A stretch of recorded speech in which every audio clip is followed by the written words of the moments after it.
ನಾವಿಲ್ಲಿ ಒಂದು bus stand ಅಲ್ಲಿ ಗ್ಯಾದರ್ ಆಗಿದೀವಿ ಅಂತ ನಿಮ್ಗೆಲ್ಲ ಗೊತ್ತೇ ಇದೆ.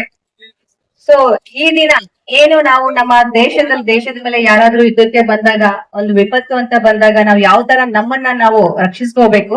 ಯಾಕಂದ್ರೆ ಎಲ್ಲಾನು ಪೊಲೀಸ್ ಡಿಪಾರ್ಟ್ಮೆಂಟ್ ಇಂದಾನೆ ಆಗ್ಲಿ, ಮಿಲಿಟರಿ ಇಂದಾನೆ ಆಗ್ಲಿ, ಸೇನೆಯಿಂದಾನೆ ಆಗ್ಲಿ ಮಾಡ್ಲಿಕ್ಕಾಗಲ್ಲ. ಅದರ ಜೊತೆಗೆ ನಾವು ನಮ್ಮ ಕರ್ತವ್ಯಗಳನ್ನ ಹೇಗ್ ಮಾಡ್ಕೋಬೇಕು ಅನ್ನೋದ್ರ ಬಗ್ಗೆ, ಮತ್ತೆ ಆ ತರ ಯುದ್ಧ ಬಂದಾಗ ಯಾವ ತರ ಸಂರಕ್ಷಿಸ್ಕೋಬೇಕು ಅನ್ನೋದ್ರ ಬಗ್ಗೆ ಒಂದು ಈಗ ನಮ್ಮ ಮಾನ್ಯ ಜಿಲ್ಲಾಧಿಕಾರಿಗಳು ಹಾಗೂ ಸರ್ಕಾರದ ಆದೇಶದಂತೆ ಈ ದಿನ ನಾವು ನಮ್ಮ ಕೆಜಿಎಫ್ ತಾಲೂಕಿನಲ್ಲಿ ಒಂದು ಅಣಕು ಪ್ರದರ್ಶನವನ್ನು ಮಾಡ್ತಾ ಇದ್ದೇವೆ, ನಮ್ಮ SP ಅವರ ನೇತೃತ್ವದಲ್ಲಿ. ಸೊ ಈ ದಿನ ಯಾವ ತರ ಮಾಡ್ತೀವಿ, ನಾವು ಯಾವ ತರ ರಕ್ಷಿಸ್ಕೋಬೇಕು ಅನ್ನೋದ್ರ ಬಗ್ಗೆ ಈಗ ಒಂದು ಅಣಕು ಪ್ರದರ್ಶನವನ್ನು ಪೊಲೀಸ್ ಇಲಾಖೆ ವತಿಯಿಂದ ಮಾಡ್ತಾರೆ. ದಯವಿಟ್ಟು ಅದನ್ನೆಲ್ಲ ತಾವು ಗಮನಿಸ್ಕೊಂಡು ನೀವು ಈಗ ಇಲ್ಲಿ ಯಾರು ಬಂದಿಲ್ವೋ ಅವ್ರಿಗೂ ಅದ್ರ ಬಗ್ಗೆ ನೀವು ಮನವರಿಕೆ ಮಾಡ್ಕೊಡ್ಬೇಕಂತ ಕೇಳ್ಕೊತೇನೆ. ಎಲ್ಲರಿಗೂ ನಮಸ್ಕಾರ. ಮಾನ್ಯ ಜಿಲ್ಲಾಧಿಕಾರಿ ಸರ್ ಅವರಿಗೆ ನಾವು ತಡವಾಗಿ ತಿಳಿಸಿ, ಯಾಕೆ ಸಾಯಂಕಾಲ 4 ಗಂಟೆಗಿತ್ತು, ಮತ್ತೊಂದು ಯಾವ್ದೋ ಇದರಿಂದ ನಾವು ಬೆಳಿಗ್ಗೆನೆ ಮಾಡೋದ್ರಿಂದ ಜಿಲ್ಲಾಧಿಕಾರಿಗಳವರು ಬರ್ಲಿಕ್ಕೆ ಆಗ್ಲಿಲ್ಲ. ಅವರ ಅನುಪಸ್ಥಿತಿಯಲ್ಲಿ ತಹಶೀಲ್ದಾರ್ ಮೇಡಮ್ ಅವ್ರನ್ನ, ನಗರಸಭೆ ಆಯುಕ್ತರು ಪವನ್ ಅವ್ರನ್ನೆಲ್ಲ ಕಳಿಸ್ಕೊಟ್ಟಿದ್ದಾರೆ. ಅವರಿಗೆ ನಾನು ಪ್ರಥಮವಾಗಿ ಜಿಲ್ಲಾ ಆಡಳಿತಕ್ಕೆ ಈ ಸಂದರ್ಭದಲ್ಲಿ ಅವರ ಒಂದು ಸಹಕಾರ ನೀಡುವುದನ್ನ ಈ ಸಂದರ್ಭದಲ್ಲಿ ನಾನು ಸ್ಮರಿಸ್ತೇನೆ. ಈ ಅಣಕು ಕಾರ್ಯಾಚರಣೆ ನಿನ್ನೆ ಕೋಲಾರದಲ್ಲಿ ನಡೆದಿದೆ, ಇವತ್ತು KGF ನಡೆದಿದೆ. ಇದೇನಪ್ಪಾ ಅಂತ ಹೇಳಿದ್ರೆ, ಯಾವುದೇ ಪರಿಸ್ಥಿತಿ ಬಂದಾಗ, ಯುದ್ಧದ ಪರಿಸ್ಥಿತಿ ಇರ್ಬೋದು ಅಥವಾ ಬೇರೆ ಟೈಮಲ್ಲಿ ಇರ್ಬೋದು, ಯಾವುದಾದ್ರೂ ವಿಪತ್ತು ಬಂದಾಗ, ವಿಪತ್ತು ಅಂತ ಹೇಳಿದ್ರೆ ಅಗ್ನಿಯಿಂದ ಬರ್ಬೋದು, ಜಲದಿಂದ ಬರ್ಬೋದು, ಅಥವಾ ಯಾರಾದ್ರೂ ಬಾಂಬ್ ಸ್ಕೇರ್ ಅಲ್ಲಿ ಬರ್ಬೋದು, ಅಥವಾ ವೆಹಿಕಲ್ ಹೈಜಾಕ್ ಮಾಡ್ಬೋದು. ಹಂಗೆ ಬೇರೆ ಬೇರೆ ಸಿನಾರಿಯೋ, ಬೇರೆ ಬೇರೆ ಏನು ನಮ್ಗೆ ಪರಿಸ್ಥಿತಿಗಳು ಬರ್ಬೋದು ಅನ್ನೋದನ್ನ ನಾವು ಮೊದಲೇ ಪೂರ್ವ ಸಿದ್ಧತೆ ಮಾಡಿಕೊಂಡು, ಅದಕ್ಕೆ ಇಂಥ ಪ್ರತಿಯೊಂದು ವಿಪತ್ತಿಗೆ ಅದರದ್ದೇ ಆದ ಒಂದು ಕಾರ್ಯಾಚರಣೆ ಇರ್ತದೆ. ಜಿಲ್ಲೆಯಲ್ಲಿ ಜಿಲ್ಲಾ ವಿಪತ್ತು ನಿರ್ವಹಣಾ ಪ್ರಾಧಿಕಾರ, ಡಿಸ್ಟ್ರಿಕ್ಟ್ ಡಿಸಾಸ್ಟರ್ ಮ್ಯಾನೇಜ್ಮೆಂಟ್ ಅಥಾರಿಟಿ ಅಂತ ಜಿಲ್ಲಾಧಿಕಾರಿಗಳವರ ಅಧ್ಯಕ್ಷತೆಯಲ್ಲಿ ಇರ್ತದೆ. ಅದಕ್ಕೆಲ್ಲ ನಾವೆಲ್ಲ ಮೆಂಬರ್ಸ್ ಇರ್ತೀವಿ. ಅದೇ ತರ ಯಾವುದೇ ಅದಕ್ಕೂ ಒಂದು ಜಿಲ್ಲಾಧಿಕಾರಿಗಳ ಕಚೇರಿಯಲ್ಲಿ 24x7 ಅದು ಜಿಲ್ಲಾ ವಿಪತ್ತು ನಿರ್ವಹಣಾ ಕಂಟ್ರೋಲ್ ರೂಮು ಸಹಿತ ಕಾರ್ಯಾಚರಣೆ ಮಾಡ್ತಾ ಇರ್ತದೆ. ಇವಾಗ್ಲೂ ಮಾಡ್ತಾ ಇದೆ, ಈ ಹಿಂದಿನೂ ಮಾಡ್ತಾ ಇತ್ತು, ಮುಂದಿನೂ ಮಾಡ್ತಾ ಇರ್ತದೆ. ಪೊಲೀಸ್ ಇಲಾಖೆ ವತಿಯಿಂದ ನಮ್ದು ಯಾವಾಗ್ಲೂ ಯಾವ್ದಾದ್ರು ಸಾರ್ವಜನಿಕರಿಗೆ ಯಾವ್ದಾದ್ರು ವಿಪತ್ತು ಅಥವಾ ಏನಾದ್ರು ಅವರಿಗೆ ತೊಂದರೆ ಒಳಗಾದ್ರೆ ಆಲ್ ಓವರ್ ಇಂಡಿಯಾ 112 ಅಂದ್ರೆ ಪೊಲೀಸ್ ಇಲಾಖೆದು 112ಗೆ ಯಾರಾದ್ರೂ ಕಾಲ್ ಮಾಡಬಹುದು. ಯಾವುದೇ ಅವರಿಗೆ ಪರಸ್ಪರ ಅವರ ವೈಯಕ್ತಿಕ ಸಮಸ್ಯೆಗಳಿಗಿರ್ಬೋದು, ಅಥವಾ ಅವರಿಗೆ ರಸ್ತೆಯಲ್ಲಿ ಯಾರಿಂದನಾದ್ರೂ ಅಪಾಯ ಆದ್ರೆ ಇರ್ಬೋದು, ಅಥವಾ ಈ ತರ ಭಯೋತ್ಪಾದಕ ಚಟುವಟಿಕೆ ಇರ್ಬೋದು, ಅಥವಾ ಯುದ್ಧ ಹಿನ್ನೆಲೆಯಲ್ಲಿ ಏನಾದ್ರೂ ಸಂದರ್ಭಗಳು ಬಂದಾಗ ಎಲ್ಲರೂ ಸಹಿತ 112 ಅನ್ನ ಕರೆ ಮಾಡಬೇಕು. ಮತ್ತೆ ಯಾರು ಕರೆ ಮಾಡ್ತಾರೆ ಅವರ ಕರೆಯ ವಿವರವನ್ನು ಗೌಪ್ಯವಾಗಿಡ್ತೀವಿ. ಮತ್ತೆ ಅದನ್ನ ನಾವು ಯಾರು ಸಹಿತ ಅದನ್ನ ಕೇಳಿದ್ರು ನಾವು ಕೊಡೋದಿಲ್ಲ, ಯಾರು ಹೇಳಿದ್ರು ಅಂತ ನಾವು ಕೇಳೋದಿಲ್ಲ. ಹಾಗಾಗಿ ಈ ಹಿನ್ನೆಲೆಯಲ್ಲಿ ಎಲ್ಲ ಸಾರ್ವಜನಿಕರು ನಮ್ಮ ಜಿಲ್ಲಾಡಳಿತವು ಬರುವ ಯಾವುದೇ ಒಂದು ವಿಪತ್ತು ಇರ್ಬೋದು, ಅಥವಾ ಯಾವುದೇ ಒಂದು ತುರ್ತು ಸಂದರ್ಭ ಇರ್ಬೋದು, ಅದನ್ನ ನಿರ್ವಹಣೆ ಮಾಡ್ಲಿಕ್ಕೆ ನಾವೆಲ್ಲ ಸಜ್ಜಾಗಿದ್ದೀವಿ. ಸಾರ್ವಜನಿಕರಲ್ಲಿ ನಾವು ಇಲಾಖೆಯವರು, ರೆವಿನ್ಯೂ ಇಲಾಖೆ, ನಗರಾಡಳಿತ, ಪೊಲೀಸ್ ಇಲಾಖೆ, ಮತ್ತೆ ಅಗ್ನಿಶಾಮಕ ಇಲಾಖೆ, ಆರೋಗ್ಯ ಇಲಾಖೆ, ನಾವೆಲ್ಲರೂ ಸಹಿತ ಸರ್ಕಾರದ ಅಂಗ. ಸೊ ಸರ್ಕಾರದ ಅಂಗವಾಗಿ ನಾವು ಎಲ್ಲಾ ಇಲಾಖೆಯವರು ಸಮಗ್ರವಾಗಿ ಇಂಟಿಗ್ರೇಟೆಡ್ ಆಗಿ ಕೆಲಸ ಮಾಡಿ, ಯಾವುದೇ ವಿಪತ್ತಿರ್ಲಿ, ಯಾವುದೇ ಆಪತ್ತಿರ್ಲಿ, ನಾವು ಸರ್ವಸನ್ನದ್ಧರಾಗಿ ಕೆಲಸ ಮಾಡ್ತೀವಿ. ಮತ್ತೆ ಅದಕ್ಕೆ ಬೇಕಾದಂತ ಅಣಕು ಕಾರ್ಯಾಚರಣೆಗಳಿಗೂ ಸಹಿತ ನಮ್ಮ ಒಂದು ಸ್ವಾಟ್ ಟೀಮ್ ಅಂತ ಇದೆ, DSWAT ಟೀಮ್ ಅಂತ ಇದೆ. ಅವ್ರಿಗೂ ಸಹಿತ ಈಗ ಆಲ್ರೆಡಿ ನಮ್ಮ ಪೊಲೀಸ್ ಇಲಾಖೆ ವತಿಯಿಂದ 2 ತಿಂಗಳು ಟ್ರೈನಿಂಗ್ ಕೊಟ್ಬಿಟ್ಟು ಅವರೆಲ್ಲ ರೆಡಿಯಾಗಿ ಬಂದಿದ್ದಾರೆ.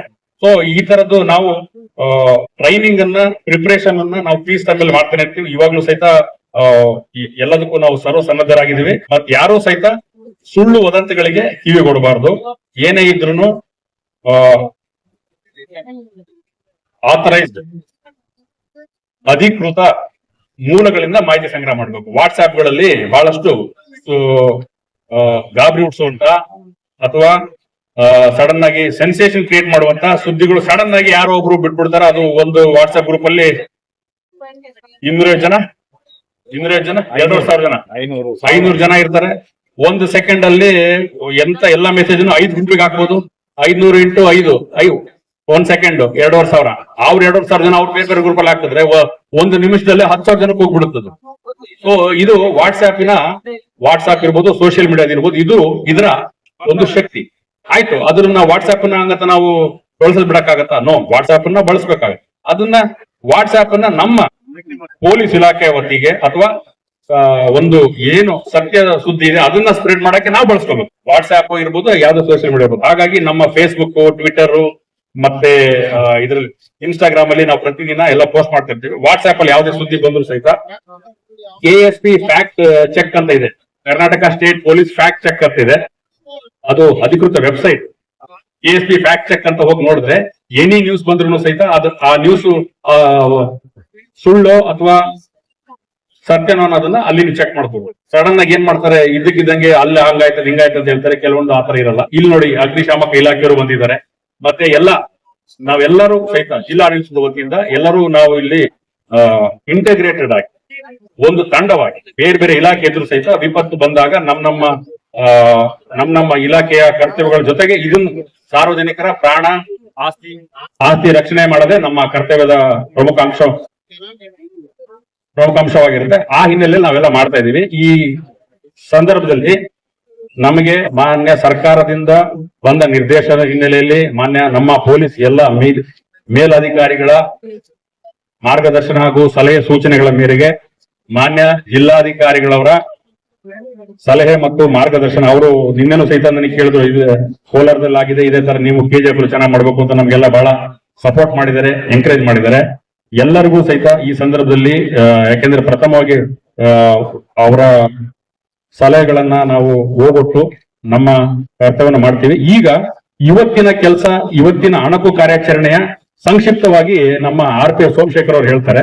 ಈಗ ಬೇರೆ ಬೇರೆ ಸಿನಾರಿಯೋಸ್ ಅಂತ ಹೇಳಿದ್ನಲ್ಲ, ಒಂದು ಸಡನ್ ಆಗಿ ಒಂದು ಬಾಂಬ್ ಬ್ಲಾಸ್ಟ್ ಆದ್ರೆ ಯಾವ ರೀತಿ, ಯಾವುದೇ ಆದ್ರೂ ಸಹಿತ ಯಾವುದೇ ರಕ್ಷಣಾ ಕಾರ್ಯಾಚರಣೆಯ ಮೂಲ ಉದ್ದೇಶ ಫಸ್ಟ್ ಸೀನ್ ಹೋಗೋದು, ಅಲ್ಲಿ ಏನಾಗಿದೆ ಘಟನೆ ಅನ್ನೋದನ್ನ ತಕ್ಷಣ ನೋಡ್ಕೊಂಡು ಗಾಯಾಳುಗಳು ಯಾರಿದ್ದಾರೆ ಅವ್ರನ್ನ ತಕ್ಷಣ ರಸ್ತೆ ಮಾರ್ಗದಲ್ಲಿ, ಸುರಕ್ಷಿತ ಮಾರ್ಗದಲ್ಲಿ, ಕೆಲವೊಂದು ಟೈಮು ದಾರಿಯಲ್ಲೂ ಸಹಿತ ಬಾಂಬ್ಗಳಿದ್ದಿರ್ಬೋದು.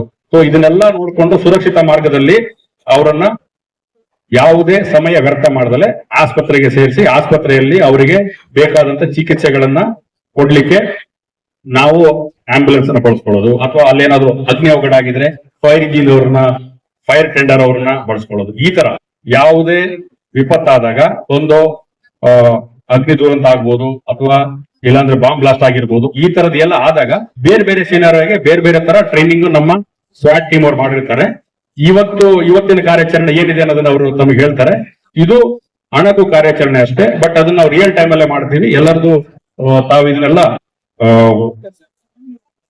ಇದನ್ನೆಲ್ಲ ವೀಕ್ಷಿಸಿ ನಮ್ಮ ವತಿಯಿಂದ ಎಲ್ಲ ಪೂರ್ವ ಸಿದ್ಧತೆ ಮಾಡ್ಕೊಂಡಿದ್ದಾರೆ ಅನ್ನೋದು ಎಲ್ಲರಲ್ಲೂ ಸಾರ್ವಜನಿಕರಲ್ಲಿ ಆತ್ಮವಿಶ್ವಾಸ ಹೆಚ್ಚಲಿಕ್ಕೆ ಮಾಡತಕ್ಕಂಥ ಕೆಲಸ ಎಲ್ಲರ ಸಹಕಾರ ಇರಲಿ. Thank you.